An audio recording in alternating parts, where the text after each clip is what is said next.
Bonjour à toutes, bonjour à tous, bienvenue pour une nouvelle vidéo sur Altered. Aujourd'hui, je suis accompagné non pas de une, mais de deux personnes. Il y en a une que vous voyez, une qui est cachée. Pour commencer, bonjour Ithilion. Eh bien, bonjour. Merci de revenir avec nous pour nous faire cette petite interview d'un personnage mystère. Allez-vous reconnaître sa voix? Bonjour, personnage mystère. Salut. Bonjour. Qui est avec nous, c'est Nico ou Judicaël. On t'appelle Judicaël ou on t'appelle Nico d'ailleurs? Je t'ai pas demandé avant l'enregistrement. Bah écoute Nico, c'est très bien, ouais, ça me va. Nico a réussi aussi le grand exploit de faire top 16 au tournoi d'Angers Ludo Trotter avec le deck Lindy Way. On va pas se mentir, quand les stats sont arrivés, quand on savait qu'il y avait un Lindy Way en top 16, tout le monde a fait what the fuck. Et donc du coup, c'est parfait que tu puisses venir un petit peu nous en parler. Bienvenue. Ouais, avec plaisir, vraiment. Trop bien. On va, tu vas commencer par nous parler un petit peu de toi et de ton parcours, peut-être dans le jeu de cartes, et qu'est-ce qui t'a amené à Altered, et après on parlera de ton ressenti sur la journée et ta performance, si tu veux bien. Alors moi je suis un peu un vieux, hein, j'ai déjà 42 ans pour un joueur de JCC. Je sais pas, la moyenne c'est quoi à ton avis là 40 ans. Ah ouais, c'est vrai, c'est possible. J'aurais plutôt Donc, dit 30, moi. Mais... 30, ouais. Avec Altered, peut-être que ça a baissé, effectivement. Ouais. C'est pas impossible. Donc tu vois, moi je tenais un magasin de jeux, de société de jeux de cartes. J'ai tenu un magasin pendant 15 ans. J'ai ouvert dans le 49 à Cholet en 2004. Et puis tu vois, je l'ai tenu jusqu'en 2019 où je l'ai transmis pour me lancer dans un nouveau projet toujours autour du jeu. Et puis voilà, ça c'est mon parcours. Alors forcément, quand tu es dans un magasin de jeux, tu as un peu la bonne place pour toucher à de la carte. Ouais, ça c'est sûr. Donc voilà, j'ai tâté un peu à plein de JCC différents. Sans pouvoir, enfin tu vois, c'est un peu le syndrome de l'arbitre ou du patron de magasin, c'est qu'en fait tu joues beaucoup en interne contre des joueurs casus et en fait tu fais rarement des gros tournois parce que c'est toujours le samedi et tu peux jamais aller vraiment donc voilà, j'ai touché à pas mal de jeux mais là l'intérêt c'est que maintenant je suis plus au magasin et donc j'ai un petit peu plus de temps ce qui me permet puis j'étais complètement hypé par un JCC français voilà et du coup, ça me donne envie de m'investir un petit peu dedans, quoi. Et pour peut-être t'orienter vers Izmir, même si on spoil un petit peu, est-ce que t'étais joueur de Magic avant? Parce qu'on dit souvent que c'est la faction des joueurs de Magic, Izmir. Ah ouais, je jouais bleu, ouais. Ah oui, voilà, ok. C'est bon. Bon, bah après, On a compris. il n'y avait pas de mystère. Hein. ouais, là pour le coup, c'est cool. C'est pas mal. Pas mal du tout. Ok, merci beaucoup. Et donc, avant de regarder un peu plus en détail donc la magnifique decklist que tu nous as concoctée pour ce tournoi, comment tu as vécu un peu la journée quand même, qui était un événement qui était attendu par nous tous. Comment toi tu l'as vécu en tant que joueur et puis en termes de rencontres, etc., etc. Alors moi, j'étais d'Angers, je suis d'Angers, à côté d'Angers, donc c'était très pratique pour venir. Et puis, ce qui est super, c'est qu'il y avait tout un groupe de joueurs à Angers même, avec lesquels je me suis directement retrouvé en arrivant là-bas. Donc déjà, ça, c'est vraiment très très agréable. Il y avait une super ambiance. La commune d'Angers est vraiment géniale. Et en même temps, toutes les rencontres que j'ai fait là-bas, il n'y avait pas du tout la pression des tournois Magic ou d'autres jeux où on peut avoir une forme d'animosité. Je te mélange 12 fois ton deck, je fais 6 petits tas, etc. Et on a pas ça. Et ça, c'était très agréable. À chaque fois, des saluts super, super sympas avec les joueurs, des discussions en dehors. Donc voilà, ça, les joueurs, la commu est incroyable. C'est vraiment le gros plus. Sur le lieu, voilà, c'était une énorme salle. Je pense que niveau organisation, ils ont super bien assuré parce que très peu de retard et puis voilà, énormément de monde et de rondes à gérer. Donc chapeau. Alors sur les petits plus, moi j'aurais voulu que Equinox peut-être se saisisse encore plus de l'événement. Alors ils étaient présents, c'est cool, ils ont été vraiment là. Ouais. J'aurais trop aimé, mais on l'aura peut-être sur les Worlds, qu'il y ait des décos, ils ont une super expo que j'ai vue à Parthenay, qui est l'expo, qui est des banderoles, tu vois, un peu de déco, un peu plus. Oui. Mais vraiment, c'était un premier événement et une vraie réussite pour moi, ouais, selon moi. Après, il y avait Essen en même temps, je crois, le festival du jeu, donc je crois qu'ils étaient à Essen, ils ont peut-être ramené la déco là-bas. C'est encore un peu indépendant comme événement, peut-être, c'est aussi pour ça. Oui, Ouais. tout à fait. Oui, c'est indépendant, t'as raison. Donc c'est peut-être pour ça, mais oui, ça ne peut que s'améliorer, on va dire, en termes d'ambiance aussi et d'immersion. Ouais. Carrément. Ouais. Ok. T'as pu voir peut-être des artistes, faire signer des cartes, ou t'as pas eu le temps, genre, c'est difficile. Si, j'étais avec mon fils, moi, en fait. Mmh. Donc on est venu à 2 faire le tournoi et du coup, lui, il était à fond pour, avoir des autographes. Donc on a été voir Régis. On a juste été voir Régis, qui est pas vraiment un artiste, mais, qui est le founder quand même. Ouais. Donc voilà, j'ai été voir Régis et j'ai fait signer mon Lindy Way. Et toi aussi, ça t'a curse. Ah, faut pas faire ça. Voilà, faut pas faire ça. Ça fait perdre en top 16. Attention. Toutes les personnes qui ont fait signer ont perdu en top 16. 100%. Ah mince, ouais, on va louper. Dommage. Non. Tu es parti sur l'Indie Way. Alors, pourquoi l'Indie Way? Comment tu vois Isdead dans la méta? Est-ce que tu as eu un coup de cœur sur le héros quand il a été révélé? Est-ce que tu as ouvert une super unité qui t'a donné envie de jouer l'Indie Way? Comment ça s'est passé, ton choix de ce héros? Ouais, au début, j'ai jeté un œil sur les différents héros et puis j'ai trouvé que celui-ci avait, un design, vraiment, vraiment chouette. Donc j'adore, l'idée du mot là, cette créature magique, ces couleurs violet, bleu là, j'adore. Donc en termes de design, j'ai vraiment adoré le héros et puis derrière, je trouvais que la mécanique était super, super originale. Je me suis dit: «Waouh, ça c'est cool, ça a l'air d'être un deck qui sort de l'ordinaire». Parce que alors moi, c'est vrai que je suis un faux joueur de cartes dans l'idée où je fais jamais de deck méta. J'aime bien toujours trouver des trucs qui sortent, du lot et essayer de faire une perf avec. C'est un peu mon challenge à chaque fois, tu vois?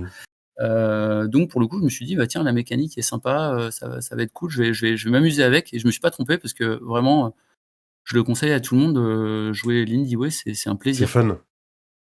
Ouais, Ouais. c'est fun. Ouais, super fun. Jouer l'Indie Way sur 10 rondes et après un top 16, fin de journée, t'as pas trop le cerveau Petit fond. en bouillie. Ouais, si, j'ai mais déjà, j'ai plus de cerveau.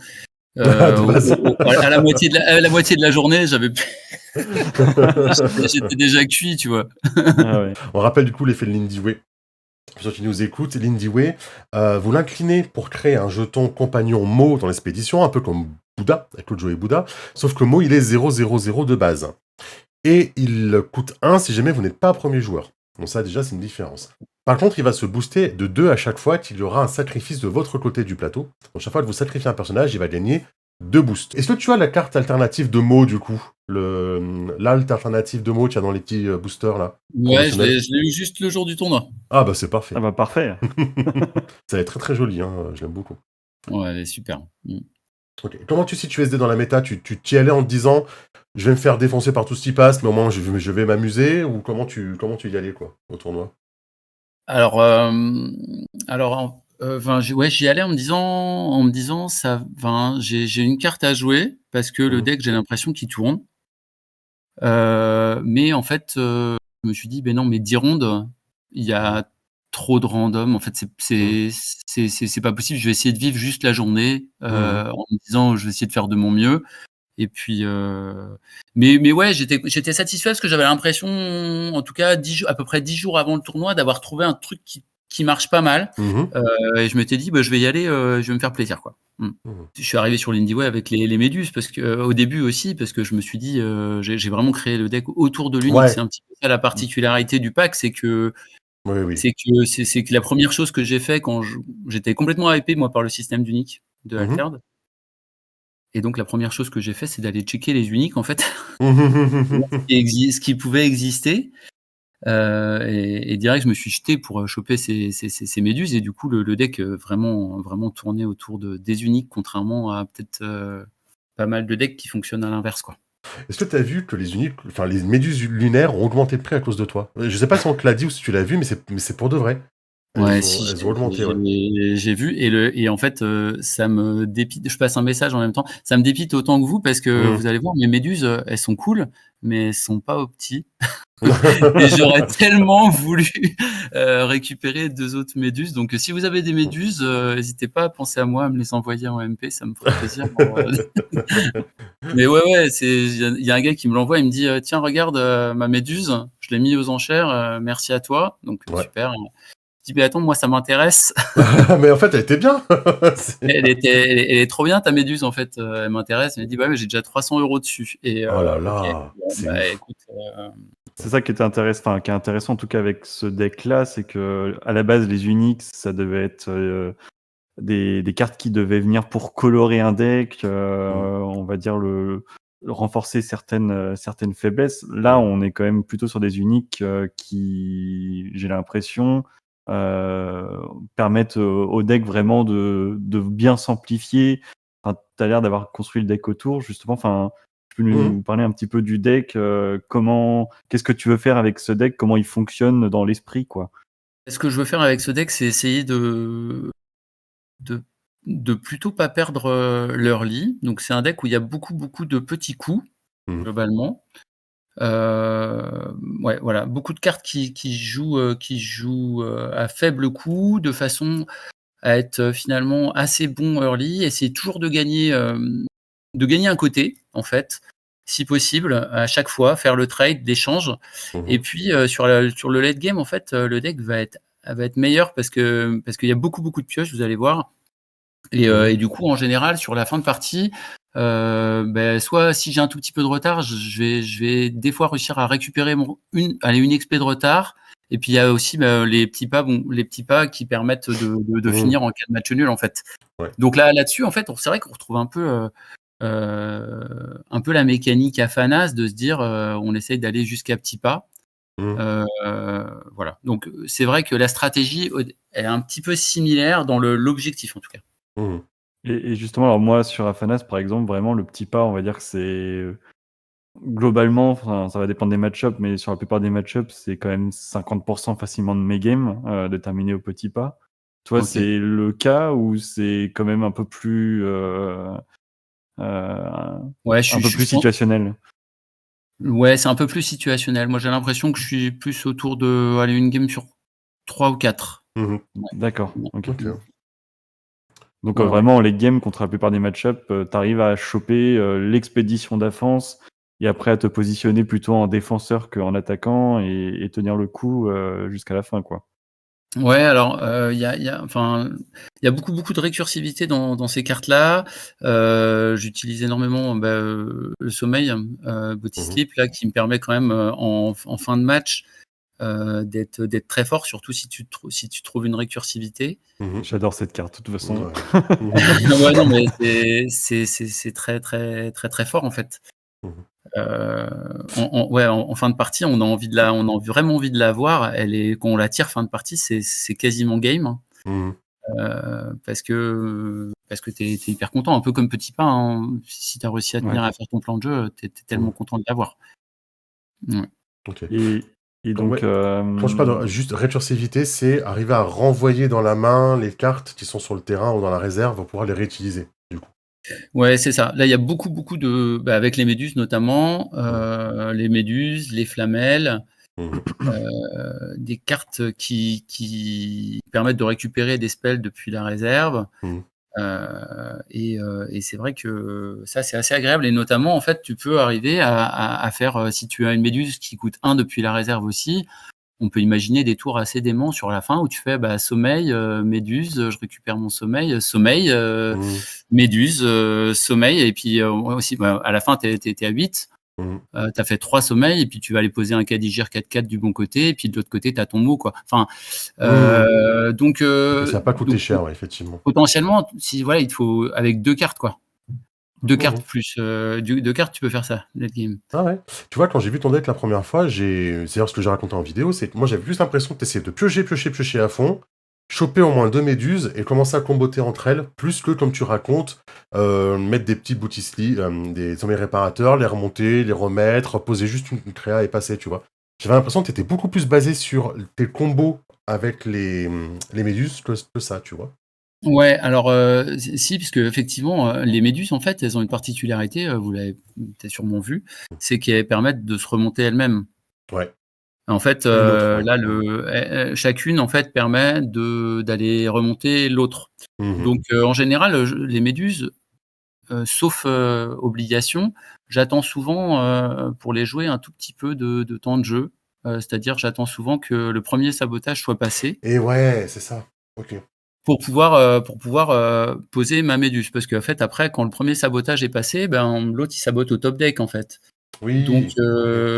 Ok. donc j'ai tendance à dire, bah, une fois que le premier sabotage est passé, c'est-à-dire je peux commencer à jouer méduse et, et du coup, à pouvoir la faire tourner.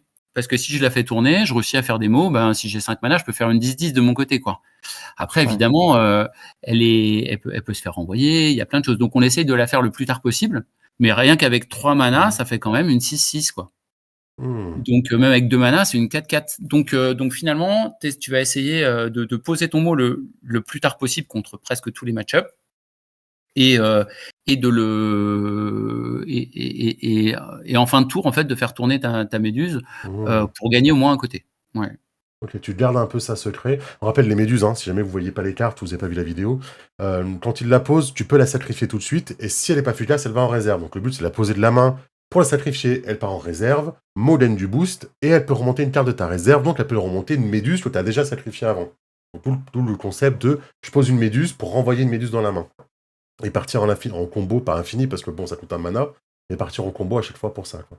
Alors Ok. c'est quelque chose qui sert vraiment bien, de pouvoir faire cette combo. Je dirais que je joue en combo méduse à peu près une partie sur 3. Ah ouais, je pensais plus que ça, tu vois. Ok. Non, non, parce qu'en fait, Ah. si tu es quand même, pas mal obligé de les jouer depuis la réserve de temps en temps, de les saquer pour aller récupérer un spell, enfin, tu as aussi, l'urgence tout le temps à gérer Hmm. et et si j'ai du temps, je vais pouvoir faire de la récursivité, sinon je suis obligé de la jouer en unitaire, quoi. Donc, Donc bah, ça il dépend comment ça sort il aussi. faut il faut passer le sabotage, quoi, aussi, Ouais. Bah, c'est le sabotage. Ouais, en général, le tour où tu la joues, tu as passé le tu vas gagner ton côté avec elle, tu vas récupérer un spell. Parce que la première que tu joues de Méduse quand même, elle est assez valable. Pour un, elle va te faire, récupérer ton sort, elle va donner plus de hameaux, et puis affaire à toi, quoi. Mmh. Donc, c'est vraiment la 1re méduse est vraiment top. La deuxième après, bah, elle fait toujours, plus de mots à toi, quoi. Hmm. Donc, mais on essaye de faire ça assez tard dans le tour. Ouais. D'accord. Parce que et voilà, une fois qu'on a découvert la stratégie, parce que toi tu joues beaucoup sur la surprise peut-être, une fois qu'on a découvert la stratégie, on sait qu'il faut saboter une méduse pour arrêter un peu la machine. Ouais, alors du coup, bah, quand les autres savent, tu es obligé d'attendre, et de jouer le plus tard possible ton mot Hmm. et alors, après, il faudrait imaginer alors moi, pour le coup, je joue pas des Hathor ou des trucs qui permettent de te remonter fin de tour de la main. Bon, après, je pense que ça vaut plus le coup de chercher à combiner. Mais, si tu réussis à le faire, 1, 2, 3 tours, que l'adversaire est pas capable d'y réagir, c'est que du Hmm. bonus, vraiment. Et sinon, je trouve qu'unitairement, elles sont déjà très fortes. Hmm. Mmh. et donc pour toi, enfin, la méduse unique, c'est vraiment le cœur de jeu de Lindy Way et c'est son seul phare pour le moment? Ou est-ce que pour toi, il y aurait d'autres types d'uniques et jouer, les méduses rares qui font piocher, ça resterait valable?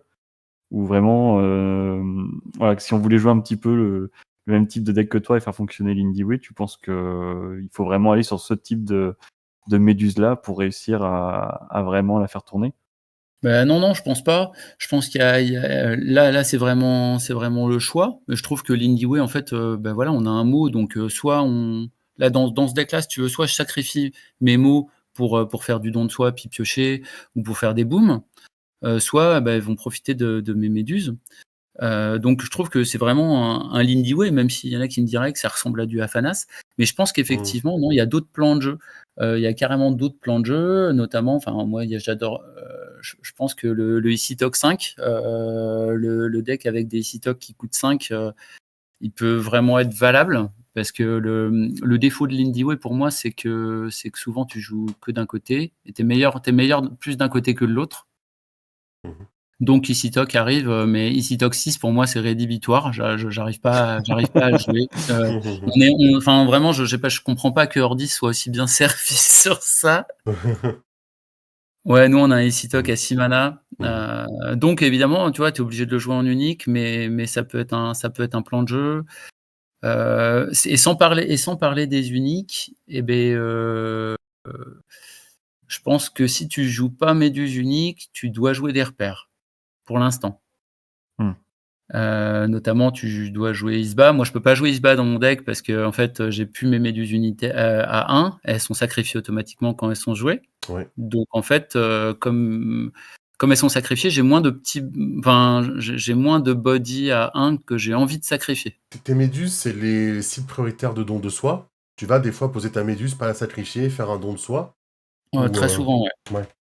Très souvent, ou alors, mais en fait, l'intérêt de ce deck, justement, c'est que tu fais ton mot d'un côté, tu vas avoir une 1-1 de l'autre côté, et en fait, tu peux abandonner un côté ou l'autre avec ton gift, et éventuellement, soit tu fais un 2-2 d'un côté, soit tu fais un 1-1 et t'abandonnes. Et donc, c'est vrai que moi, ce que j'aime bien dans l'Indie Way, c'est que finalement, je perds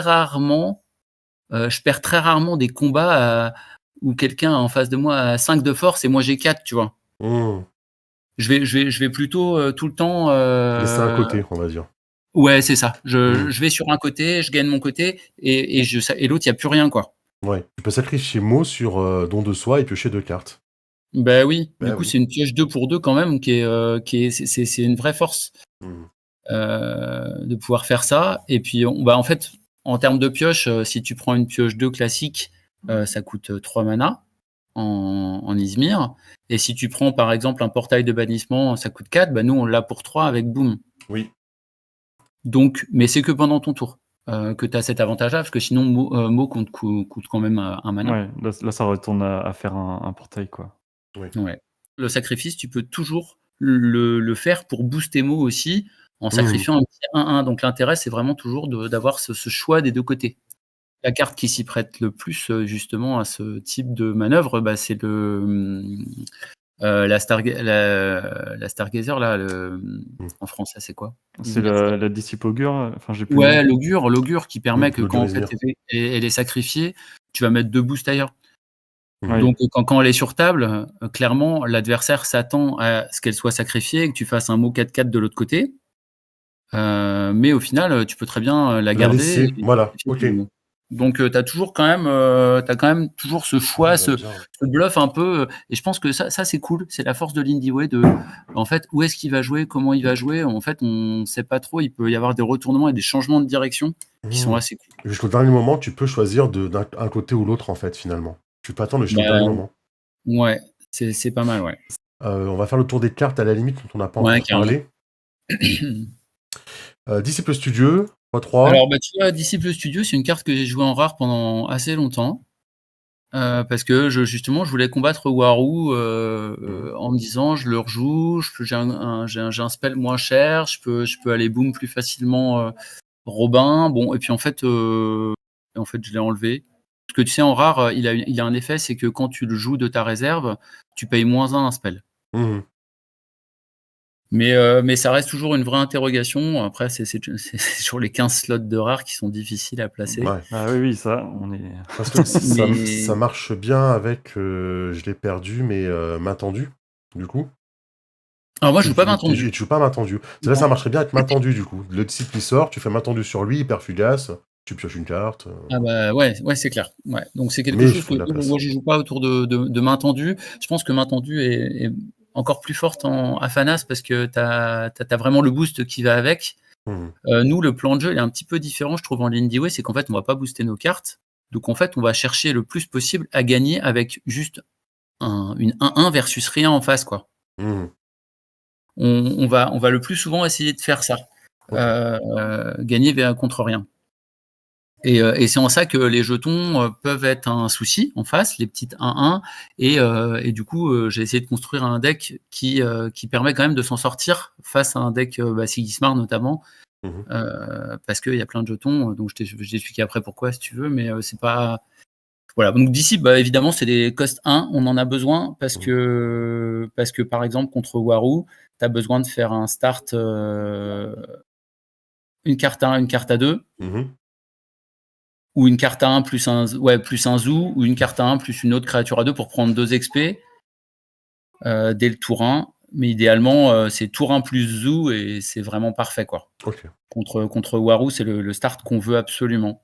Et puis c'est la carte après vous, enfin c'est vraiment notre Ouais. côté suisse à nous. Ben oui, c'est ça. Donc là, j'ai une nouvelle version et j'ai mis un 4e tour 1. Parce que, en plus des méduses que je peux potentiellement jouer quand même tour 1, mais j'ai rarement envie de les jouer tour 1. Donc Ouais. finalement, je suis un petit peu juste en tour 1 plus tour 1 early. Et j'ai rentré aussi d'intimidation pour être sûr de pouvoir quasiment tout le temps faire tour 1 plus spell à 2 dès l'early game versus Warou. Alors le mage danseur, c'est une carte que j'ai pas envie d'avoir en début de partie. C'est une 1-1 pour 2. Et pour le coup, j'ai pas envie de le jouer en premier. Jamais envie de le jouer en premier. Une 1-1 et après, je sais pas, je fais un draw et ça devient une 2-2. Ça me paraît, enfin, je trouve pas ça intéressant. En fait, contre Sigismar, par exemple, c'est une carte qui est très mauvaise early parce que j'ai envie de gagner les deux côtés s'il pose ton transporteur. Donc, je veux mettre d'un côté une carte à 1 et de l'autre côté, je veux pouvoir, avec ma carte à 2, je veux pouvoir passer au-dessus du jeton. Oui. Et en l'occurrence, avec le Kadigir, je peux pas passer au-dessus du jeton. Par contre, late game, elle est vraiment, vraiment super valable. Enfin, surtout en retour de réserve, puisque pour 1, tu as une 1-1-1 qui va quand même se boost. Donc là, voilà, dans ma version récente, je suis passé à 2, mais pour le tournoi, j'avais pas la place. Donc j'en ai mis un seul. Celle-là, tu la gardes en main de départ ou si tu l'as en main de départ, tu la Non, jartes elle saute tout le temps. Ok. Ouais. Ok, c'est vraiment bon, 3 faits des dents rares pour saboter. Ouais, alors je sais que presque personne les joue en rare. Ouais, j'allais dire. Et du coup, moi, je les joue vraiment rare parce que je trouve que tu perds complètement l'intérêt de saboter. Alors, en fait, c'est cool de saboter, mais si derrière toi, tu as une carte en réserve que tu ne vas pas rejouer, parce que c'est souvent le cas, en fait, une 1-1-1 pour 2, elle coûte 2 en commun. Et bien, une 1-1 pour 2, c'est quand même vachement useless. Donc, je me suis dit, ben non, c'est pas valable. Et je suis super content de ce choix-là. Ok. D'avoir mis, voilà, ça me fait tout le temps un body 1-1-1. Et puis j'ai concentré finalement mes rares sur les cartes que je joue le plus souvent en game. Plutôt qu'avoir une grosse diversité, j'ai préféré me focus et mettre mes 15 slots de rares sur des cartes que je joue à 80%. Je l'ai dans la main, je sais que je la joue, quoi. Je sais que je la garde. Donc j'ai préféré me renforcer sur les cartes effectives. Ok. Ensuite, l'Odure. L'Odure Izmir, on en a parlé x2. T'en as pas un titré? Non. Non, j'en joue que 2 et honnêtement, je me demande même s'il faut le jouer désormais. Je commence à me poser des questions dessus, mais il permet effectivement des changements de côté qui sont assez surprenants, qui peuvent être assez cool quand même. Mais il est dépendant de don de soi ou de boom, et potentiellement, c'est des cartes que tu as pu utiliser juste avant de le piocher, ou que tu as pu utiliser sur un mot, ou que tu as pu... Et finalement, il faut quand même la concordance des deux pour que ce soit cool, et c'est un peu facile à anticiper aussi pour l'adversaire. Voilà. Donc, je suis pas complètement conquis.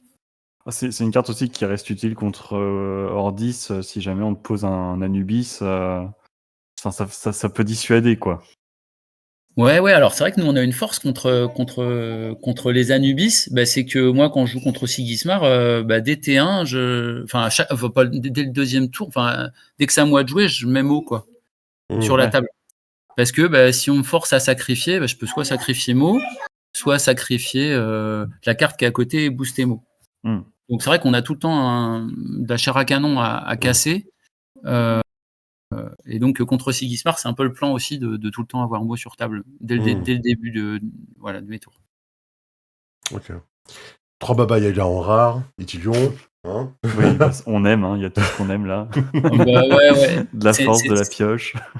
C'est cool parce que en rare, en fait, c'est un body quand même qui est assez qui est suffisant, qui est intéressant, qui est quand même pas si facile que ça à dépasser. Donc ça permet, même des fois je le joue même quand je commence, ça m'arrive de jouer Baba, et puis ça c'est rarement dépassé quand même. En second joueur, je pense que c'est l'une des meilleures cartes. T'as 2 alchimistes en rare et un en commun, je présume, parce que t'avais plus la place de les mettre en x3, c'est ça? Ouais, c'est ça, j'ai plus la place, c'est pareil, c'est un choix. Il est très très rarement joué en rare, et Et en fait, en Izmir, tu vois, si tu prends un modèle à Fanas qui a un peu le même plan de jeu, il va avoir des gros bodies quand même, il va réussir à passer par ses bodies. Moi, j'ai Mo qui me permet d'avoir des gros bodies, mais Mo, c'est quand même sujet à pas mal de trucs. Donc, il y a un moment, je me dis, il faut quand même que je puisse, à un moment, l'autre, Mettre une menace. il a joué, il s'est posé, il a posé ses cartes, et il y a un moment, faut que je prenne quand même un côté, quoi. Et pour 3, avoir une 4-4-4 sur le board, ça marche vraiment bien, et ça me permet aussi très early de contest des jetons aussi éventuellement, sans pour autant me faire rattraper, parce que de me mettre en face de jetons éventuellement. Ouais, tu ressors pour 1 au tour d'après et tu contestes un jeton, quoi. Ouais, c'est ça. Donc j'aurais voulu en mettre 3, mais j'arrive pas, j'ai pas trouvé la place, j'ai fait un compromis, puis en même temps ça permet, je trouve ça plutôt cool de mettre des fois des cartes en 2 rares, une par rare, permet que l'adversaire est pas non plus, s'il voit la non rare au début, il pense que peut-être je peux avoir des 3-3-3 sur table, et je sors une 4-4-4, et il s'y attend pas forcément. En Izmir, quelqu'un qui aligne une 4-4-4 pour 3, quoi. Ok. Et Flamel en commun, il y en a 2, c'est le même plan de jeu que un petit peu tes méduses, c'est renvoyer. Alors celui-là, c'est un sort dans la main quand tu le poses, effectivement. Clairement, là, il est focus le Flamel sur le body slip idéal. C'est-à-dire qu'en fin de partie, tu endors, tu flamelles, et puis tu endors quelqu'un d'autre. Je trouve le meilleur, c'est de jouer assez late. En début de partie, il est tout le temps mis en réserve. Ouais, tu gardes pas. Ok, et pour les sorts, on en a parlé, donc les sommeil réparateur, je vais y arriver à être celle-là, je la vois tout le temps en anglais, donc je sais plus. Sommeil réparateur x2 en rare. Qu'est-ce qui change avec la rare? Elle coûte que 1, c'est ça, de la main? Et si elle est pas rare, elle coûte 2? Je me rappelle plus. Non, c'est que c'est une out of action. Ouais. Ah oui, exact, oui. Donc t'es obligé de la jouer en rare. Et puis franchement, ça fait réfléchir à la jouer en 3. C'est ça, j'allais dire, toi tu as l'air de tellement aimer cette carte, finalement. Oui, et puis des fois, de toute façon, on passe la moitié de son deck en mana, donc en avoir en début de partie, je sais pas si c'est si grave. Donc je commence à me poser la question. Mais c'est vrai que c'est assez cher payé, parce que c'est une rare quand même, c'est un slot de rare. Ouais. Entraînement magique, Ithilion. Après vous, piochez, tout ce qu'on aime.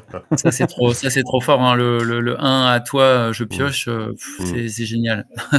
Tu la rejoues pour 3 ou jamais de la vie tu la rejoues pour 3 de la réserve? Ça peut arriver de la rejouer pour 3, mais souvent tu la remontes? Ouais, souvent en fait, en début de partie, je vais souvent réussir à la remonter, parce que je vais avoir une méduse souvent pour le faire, je la fais souvent là-dessus, première méduse.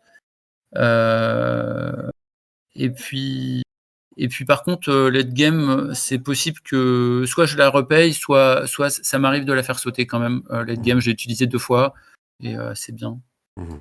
Mais généralement, ça t'arrive quand t'es à un statu quo et qu'il te reste 3 de mana, et que faute de, tu vois, au moins tu pioches une carte de plus. C'est ça, tu sais que t'as plus rien à faire, de toute façon t'as perdu ce côté-là, c'est pas grave, hop, tu payes 3 et tu pioches. Les méduses amènent justement ce côté où tu récupères de la réserve, donc oui, pour toi, c'est en théorie, t'es censé avoir moins d'intérêt moins d'inconvénients à avoir un coup 3 en réserve. Ok. Le don de soi, donc pour 2, de la main ou de la réserve, et c'est fugace, tu vas sacrifier un personnage et piocher 2. Bon, on va pas... du coup, ça nous fait 6 cartes de pioche, quoi. Quand même.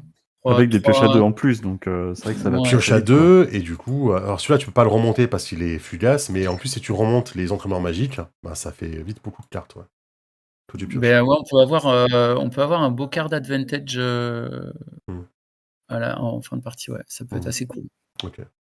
Le zoo x3 pour défausser un personnage. Défausser, non, envoyer un réserve. Non, un personnage. Donc, notre meilleure arme, évidemment, contre Waru au tour 1. On a très, très, très, très, très envie de l'avoir pour casser son tempo, et puis voilà. Alors, tu joues 2 espionnages aussi. C'est pas joué partout, espionnage. Parce que t'as déjà 3 faits des dents. Au début, c'est une carte que je jouais pas du tout, et qui a pris du sens, parce que j'ai rentré notamment les 3 faits des dents rares, qui ont un coût que de 1 en réserve. En fait, je me suis retrouvé à peu rajouter pas mal de cartes qui étaient intéressantes depuis la réserve, alors que le premier jet que j'avais fait, il y avait beaucoup de cartes qui ne l'étaient pas. Et du coup, mon resupply me servait pas. Et même, je me retrouvais très rapidement avec 3-4 cartes en réserve et j'avais jamais de slot en réserve de dispo pour accueillir, tu vois. Et en fait, là, le deck, je trouve maintenant le permet. Et puis, j'avais surtout peur de me dire, je vais me toper des uniques Game Breaker. Et je me suis dit, notamment l'armurière de la fonderie, des choses comme ça qui sont vraiment très très fortes. Je me suis dit, avoir des cartes qui l'enlèvent de la réserve, ça peut vraiment pas être dégueu. Puis j'ai vu que ça avait vraiment, finalement, que c'était pas très pénalisant de les rentrer. C'est de la commune, donc encore une fois, il y a la moitié du deck qui part en mana, et c'est une commune, donc c'est pas non plus trop chiant pour le build. Donc je me suis dit qu'elle avait sa place. Ouais. Puis ça te rapproche de mettre une méduse en réserve, ça te permet de mettre un sort que tu pourras récupérer ensuite en récursivité, etc. quoi. Ouais, et m'a fait gagner une partie, clairement, au moins. Ouais. Boom, qui est juste incroyable, hein, parce que dans ce deck-là, sacrifier un personnage et tu discardes ce que tu veux en face, c'est fort. Ouais, c'est vraiment une carte essentielle. Et tu vois, j'en ai joué 3 et je commence à me dire qu'il, malgré tout, je vais peut-être en jouer que 2. Pour libérer un slot de rare ou parce que tu... Non, c'est slot de rare, boum, parce que c'est Axiom de base.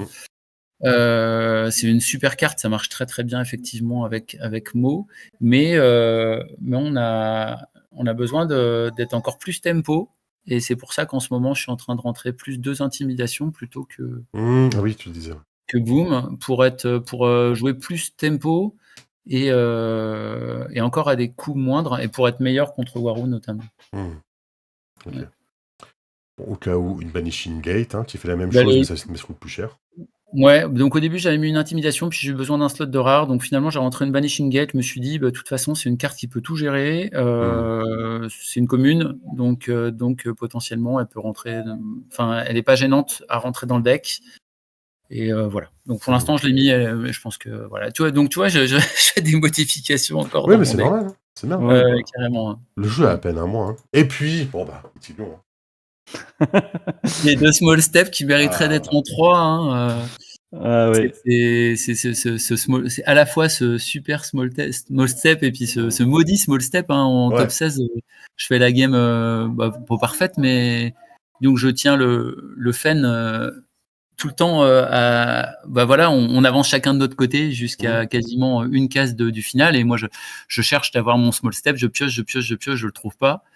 Et du coup, en plus, j'ai calculé que c'est moi qui avais la main, parce que lui aussi peut jouer small step. Oui. Donc, je me suis dit, mais vraiment, le plan de jeu, il est parfait. Donc, j'ai pas trouvé ni small step, ni sleep. Voilà. Et du coup, c'est à se dire, 2, c'est pas tant que ça, parce que des fois, on en met un en réserve. Au début, ça arrive souvent. Et du coup, réussir à avoir 50% de le choper sur des games, je trouve avec 2, ça me paraît vraiment dur. Je commence, c'est pareil, c'est une carte qu'on a envie de jouer en 3, mais c'est dur. Et en plus, c'est intéressant chez toi parce que tu creuses beaucoup, quoi. T'as beaucoup de cartes de pioche, t'as les cartes en plus qui mettent en réserve, t'as les Spice Trap, les Splash qui mettent en réserve. Donc, t'es censé le voir plus facilement. Normalement, c'est vrai que t'as envie de l'avoir.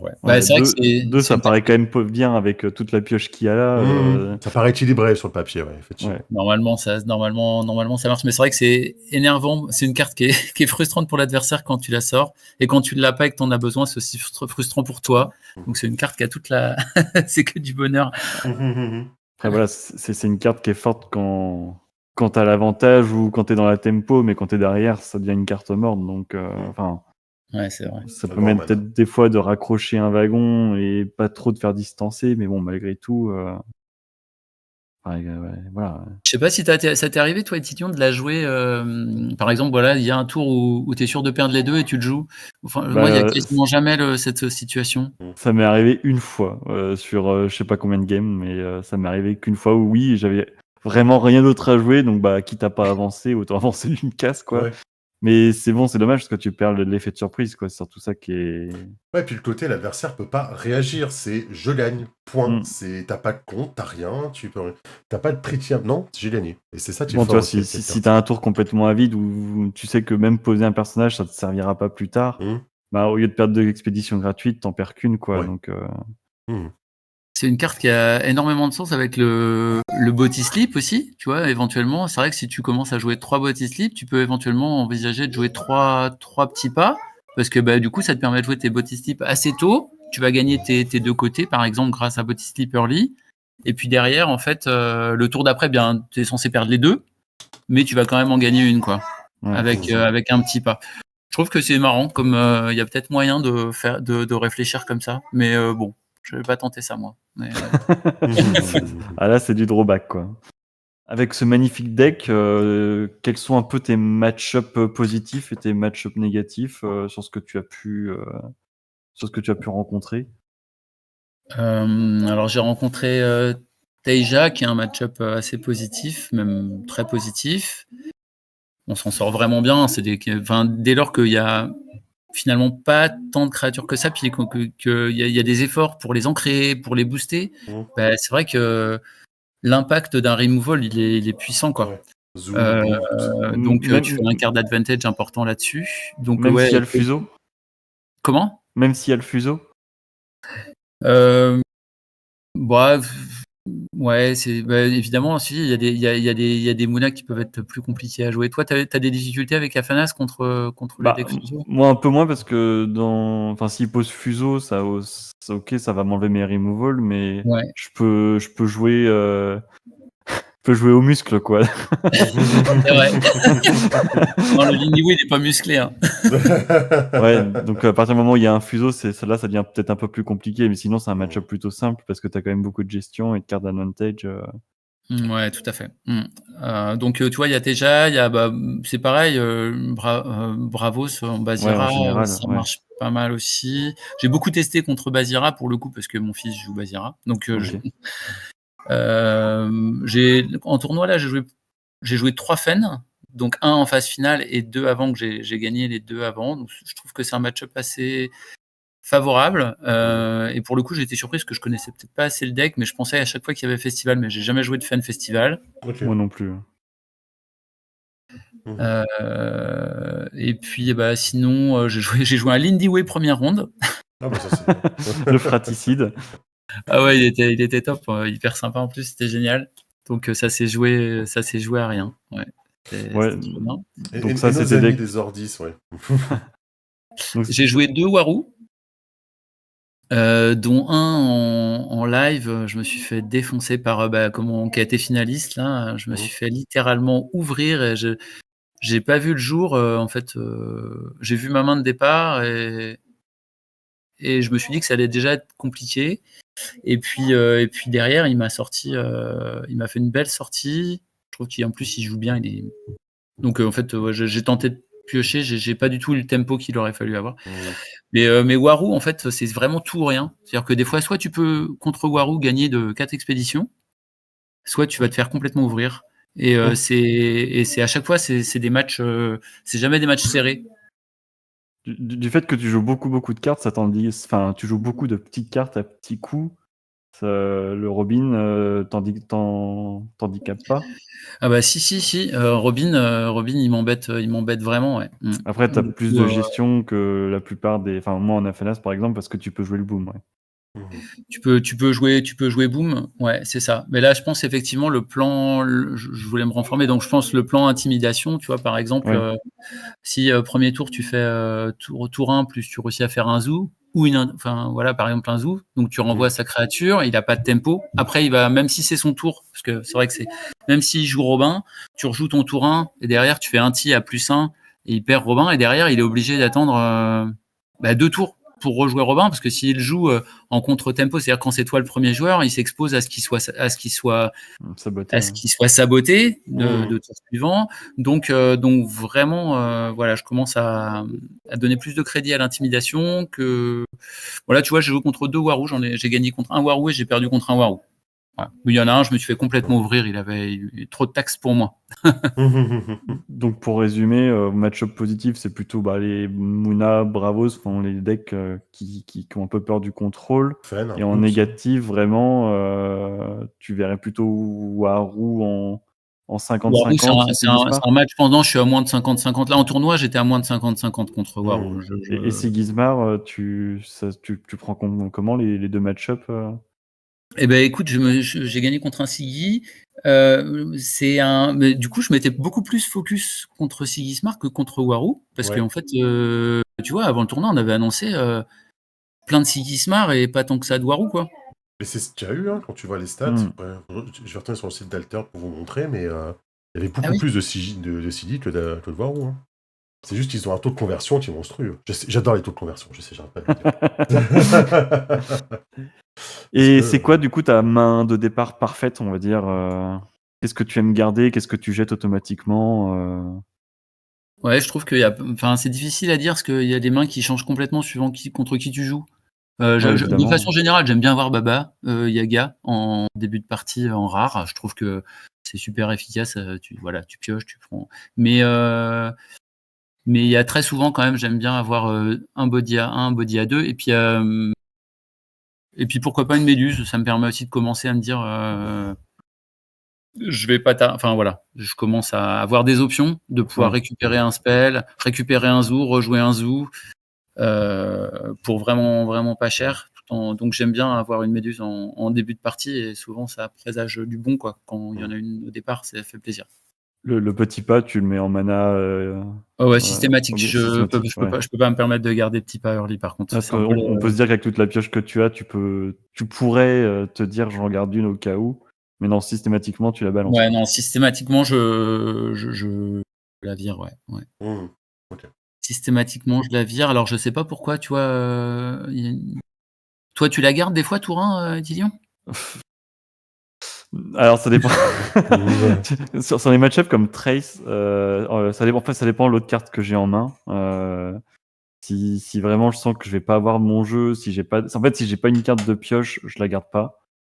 Si j'ai une carte de pioche comme entraînement magique ou Baba Yaga et que j'ai des match-ups ultra aggro comme Trace où je sais que ça va me prendre à la gorge, ça m'arrive de la garder parce que j'en ai que 2 aussi. Donc si je tombe pas sur l'autre, je sais que ça va être très compliqué de pouvoir ne pas lui voler la game sur un petit pas, quoi.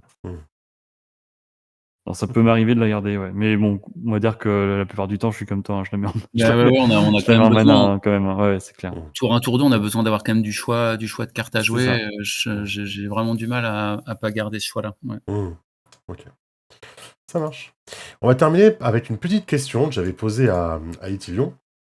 Et je vais te poser la même, c'est qu'est-ce que tu penses du coup du système d'unique dans un tournoi compétitif? Le côté surprise que ça a. Est-ce qu'on ne devrait pas jouer avec les uniques révélés à partir du top? Genre un petit papier avec les decklists ouvertes à partir du top, avec ce que font les uniques de chaque joueur, pour éviter un côté peut-être trop variance ou surprise dans les tops. Alors, moi, j'adore le système d'unique de Altered. Jusque-là, je trouve que Altered, j'espère que ça va pas faire hurler les gens. Je trouve que globalement, pour l'instant, les gros joueurs de TCG ne sont pas encore sur Altered. C'est-à-dire que, par exemple, les gros joueurs Magic, les Guillemot Fotapa, etc., en fait, ils sont sur leur cana, mais ils sont pas passés encore sur... Ouais, sont sur leur cana, par exemple, ou sont encore sur Magic. Et on a encore, je trouve, une communauté qui est relativement casu plus. Ouais, t'es pas compétitif à fond. D'ailleurs, c'est pour ça qu'avec un deck perfectible, je réussis à faire une bonne performance, selon moi. Parce que voilà, il y avait encore pas mal de travail sur ce deck et je réussis à perfer. Je pense que parce que effectivement, on n'est pas encore dans un jeu Altered où on a une grosse communauté méga complète, quoi. Et je trouve que c'est un plus. Et donc dans ce contexte de communauté pas ultra complète, pour moi l'unique en fait elle est fun et marche bien. Si on veut commencer on va peut-être commencer à avoir des worlds, des championnats organisés par Equinox, des trucs avec là, peut-être qu'on aura des joueurs plus compètes et que effectivement, on n'aura plus envie d'avoir ce système d'unique. Moi, en l'état, en fait, moi, ça me va bien qu'il y ait pas tout ça. Ça me va bien que, je pense que les joueurs compétitifs viendront sur Altered quand il y aura des cash prizes, quand il y aura tout ça.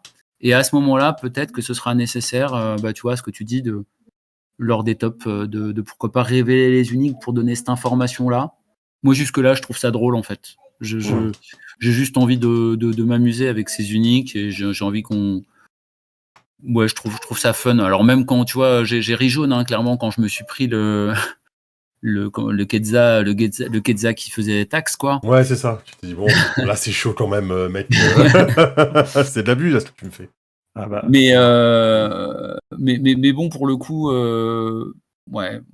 Voilà, moi j'aime bien les uniques et je trouve que bon, je trouve pas ça nécessaire de mettre de révéler tout ça. J'aime bien cette part de secret. Surprise. Je me verrais mal, tu vois, après une journée de tournoi, t'arrives en top 16, tu vois, franchement, on me donne la liste. Je crois que j'ai même plus l'énergie d'aller d'aller les regarder ces listes-là, tu vois. Frank Karsten, lui, il a la santé pour le faire, tu sais. Hein. Ah bah voilà, ouais.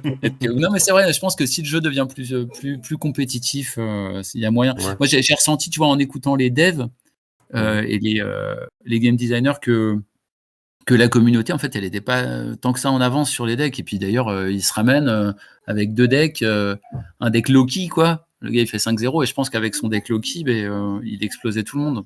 Pour l'instant, moi, je trouve ça sympa. Puis tu vois, comme moi, je joue des méduses et tout ça, j'aime bien le côté unique. Puis ça m'a bien éclaté. C'est que je reste un joueur casu dans l'âme complètement.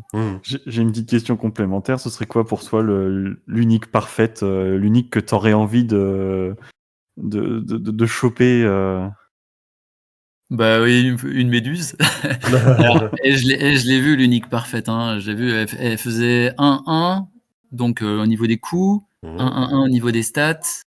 Effet flèche, je me sacrifie pour récupérer une carte, pas un sort, une carte de ma réserve. Peut-être faire la récursivité. L'effet méduse classique, lorsque je suis sacrifié, si je suis fuyesse, bon voilà, je en réserve. Et puis à côté de ça, idéalement, un effet bonus. Moi j'en avais une que je jouais là, tu l'as affiché tout à gauche, qu'on m'a prêté. Donc merci à Steph qui m'a prêté gentiment sa méduse. Et celle-là, elle fait je gagne un boost. Donc, là, ça devient intéressant commence à faire pour une 1-2-2, c'est super cool, quoi. C'est intéressant contre les tokens. Ouais. Et donc moi, celle que j'ai vue, c'est quand elle est jouée depuis la réserve, elle diminue de 1 le prix d'un sort. Ah oui. Ah oui. Ah oui. Donc elle a pas de trou dans les stats, elle fait récursivité sur flèche et en plus elle te réduit les coûts. Ouais. Ok. Pour finir. Ah, c'est le sommet. Il y a aucun truc qui. Ouais, non, elle est énorme. Ouais.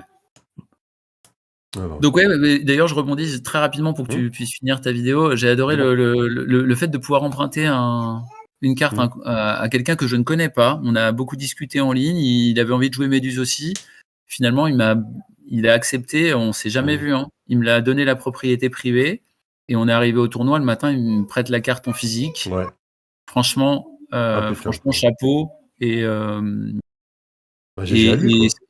c'est trop cool, quoi. Ouais. Moi, il s'est passé un peu la même chose que c'est Kelael que je remercie, qui m'avait prêté son vendangeur unique. Alors moi, c'est un peu différent parce que je l'avais croisé en boutique, mais pas non plus tant que ça. Mais c'est vrai qu'on sent que quand même la commu est plutôt bienveillante et ça, c'est vraiment un bon point, quoi. Alors que moi, j'ai oublié d'envoyer une carte à Kali. Voilà. C'est l'inverse. Le joueur de l'Orcana. Comment c'est une commu à dos, tu sais. On voit le joueur de l'Orcana. Le mec, il n'envoie pas la carte rare qu'il doit envoyer. Hein. Le pauvre. Bon, merci beaucoup. Moi, tu as encore une question, Étudiant. On va libérer Nico. Moi, c'est bon pour moi. Merci à vous, c'était cool les gars, super sympa. C'est sympa en tout cas de venir nous parler de ça en exclusivité mondiale, n'est-ce pas? C'est trop bien, continuez bien, c'est top ce que vous faites.